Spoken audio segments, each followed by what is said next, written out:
दोस्तों, सूर्य बकरा की आयत नंबर 223, जिसमें कहा गया है, तुम्हारी बीवियां तुम्हारी खेतियां हैं, तुम अपनी खेती में जिस तरह चाहो आओ। इस पर न सिर्फ मुखालिफिन प्रोपेगेंडा करते हैं, बल्कि बहुत सारे मुसलमानों को भी पता नहीं होगा कि इस आयत का सच क्या है। आज मैं इसी आयत के मुतालिक बात करने वाला हूँ, लेकिन पहले ये क्लिप देख लें, फिर आगे बढ़ते हैं। मैंने यार अल्लाह ये क्या कह रहा है? सूरह अल बकरा की 223 आयत में अल्लाह कह रहा है, औरतें तुम्हारी खेती है, आगे से घुसो या पीछे से, मतलब अननेचुरल सेक्स के लिए कह रहा है। तो ये है इस जंगली की गंदी सोच और घटिया ज्ञान। इसने इस आयत पर जो कुछ कहा, इसमें कितनी सच्चाई है, इसे तो हम देखेंगे। लेकिन पहले ये देख लें कि गैर फितरी तरीके से बीवी से सोहबत करने पर क्या वईदें सुनाई गई हैं। सुनन अबू दाऊद किताब निकाह की हदीस नंबर 2162, इसमें कहा गया, जो शख्स अपनी बीवी के दुबुर में सोहबत करे उस पर लानत है। इसी तरह सुनन इब्न माजा हदीस नंबर 1923 में है, नबी करीम सल्लल्लाहु अलैहि वसल्लम फरमाया, अल्लाह उस शख्स की तरफ नहीं देखेगा जो अपनी बीवी से उसके पिछली शर्मगाह में जिमा करे। अब सूरह बकरा की आयत नंबर 223 देखते हैं कि इसमें क्या कहा गया है और इसके जैसे चमनचूतियों ने क्या समझा है। अल्लाह ने फरमाया, निसाउकुम हर्सुल लकुम फातु हर्सकुम अन्ना शयतुम, यानी तुम्हारी बीवियां तुम्हारी खेतियां हैं, लिहाजा तुम अपनी खेती में जिस तरह चाहो आओ। अगर इस आयत के ज़ाहिरी मानों को लिया जाए तो भी वो मतलब नहीं निकलता जो इस गोबर ने कहा। फ़ातु हर्सकुम का जुमला खुद वाज़ेह कर रहा है कि यहाँ इशारा उस मकाम की तरफ है जहाँ से औलाद पैदा होती है। अगर कुरान में वाकई ये हुक्म होता कि पिछली शर्मगाह में जिमा करो, तो फिर अन्ना शेतुम के बजाय जामिउन निसा फी अदबारिहिन्ना कहा जाता, या फिर आतुन निसा फी अदबारिहिन्ना कहा जाता, जबकि इसमें अन्ना शेतुम कहा गया है। और अन्ना शेतुम का मतलब पीछे की जगह नहीं बल्कि पोजीशन है। और ये पोजीशन क्या है, इसकी वजाहत आयत के पस मंजर से होगा।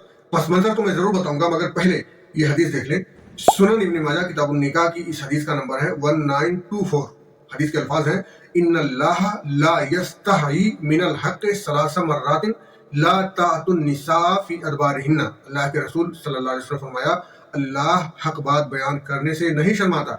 ये जुमला आपने 3 मरतबा फरमाया। फिर आगे फरमाया, ला तातुन निसा फी अदबारिहिन्ना, बीवियों के पिछले हिस्से में सोहबत ना करो। अब अगर मुखालिफिन ये कहें कि यहाँ पर हदीस का कुरान के साथ टकराव है, तो ये इनकी गलतफहमी ही नहीं बल्कि कम अकली भी मानी जाएगी, क्योंकि मैं अभी भी कह चुका हूँ, सूरह बकरा की इस आयत में पोजीशन की बात कही गई है, जगह की नहीं, लिहाजा टकराव भी नहीं है। अब आइए अगली हदीस में इस आयत का पस मंजर और बैकग्राउंड देखते हैं।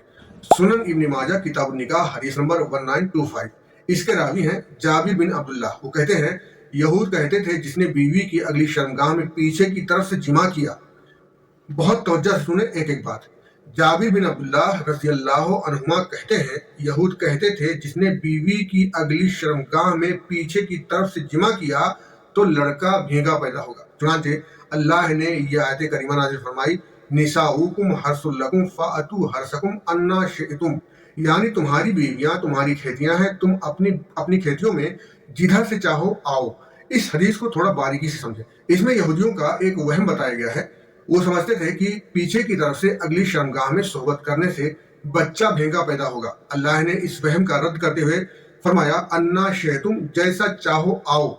असल मसला तो यही था ना कि पीछे की तरफ से झुका कर करेंगे तो बच्चा भेंगा पैदा होगा। पस मंजर खुद बता रहा है कि बात जगह की नहीं पोजीशन की थी, जिस पर अल्लाह ने कहा, अन्ना शेतुम, जैसा चाहो आओ, यानी जिस स्टाइल में जिस भी पोजीशन में सोहबत करना चाहो, ये तुम्हारी चॉइस है। चलिए मान लिया कि अगर किसी जाहिल को यह लगता है कि इस आयत में पिछली शर्मगाह की बात हुई है, तो फिर बच्चा पैदा होने वाली बात कैसे हजम करेंगे, क्योंकि पिछली शर्मगाह में जिमा करने से औलाद तो पैदा नहीं होती। और अल्लाह के रसूल ने वाज़ेह अल्फाज में हुक्म दिया कि औरतों के पिछले मकाम में सोहबत ना करो, और यही कुरान हदीस का मुकम्मल हुक्म है। अगर आप रिसर्च करेंगे तो कई हदीस में देखेंगे जिनमें इस आयत की वजाहत में साफ साफ लफ्जों में बताया गया कि सोहबत किसी भी पोजीशन में करो, लेट कर, बैठ कर, झुका कर, मियाँ बीवी की जैसी चॉइस हो, मगर दूर से और हैज से बचो। सुनन इब्न माजा की एक और हदीस देखें जो तमाम बची खुची गलत फहमियां दूर कर देगी। इसका नंबर है 639।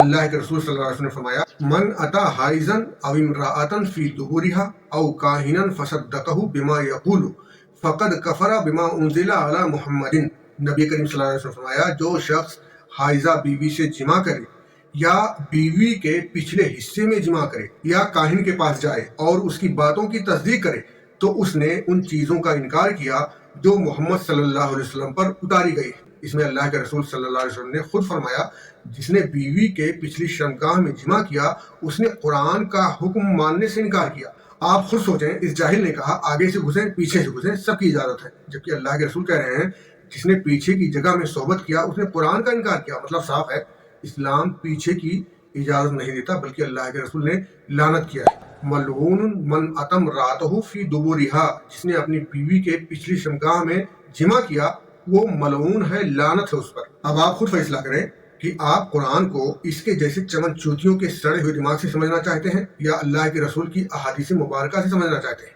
मैं अपनी हर वीडियो में इस बात पर जोर देता हूं कि जब भी इसके जैसे फालतू लोग कुरान पर कोई बात करें तो सुने जरूर, लेकिन उसे किसी एक्सपर्ट से समझें, क्योंकि इन लोगों को अरबी का जर्रा भर इल्म नहीं होता। ये लोग आधी आधी आयतों का तर्जुमा उठाते हैं और पस मंजर जाने बगैर अपनी मर्जी से कुछ भी मतलब डर कर उल जुलूल बकवास करते हैं। हालांकि अगर आयतें पूरी पढ़ी जाएं और आयतों का पस मंजर हदीस की रोशनी में समझ लिया जाए तो इस्लाम का मौक़िफ़ आसानी से समझ में आ जाता है। बहरहाल मैंने आप तक जो मालूमात पहुंचाने की कोशिश किया, मेरी इस मेहनत पर एक लाइक तो ज़रूर दें। वीडियो को अपने दोस्तों में, अपने जानने वालों को शेयर भी करें और कोशिश करें कि हर मुसलमान को इन बातों का इल्म हो। और ये भी कहूँगा कि ये वीडियो अपने यूट्यूब पर सेव करके रखें, ताकि जब भी कोई मुल्हिद, कोई मुनाफिक, कोई इस्लाम मुखालिफ आपसे कहे कि इस्लाम ऐसा और ऐसा कहता है तो उसे मेरी ये वीडियो ज़रूर दिखाएं। इस तरह की मज़ीद इस्लामिक अपडेट पाने के लिए हमारा चैनल सब्सक्राइब करना ना भूलें।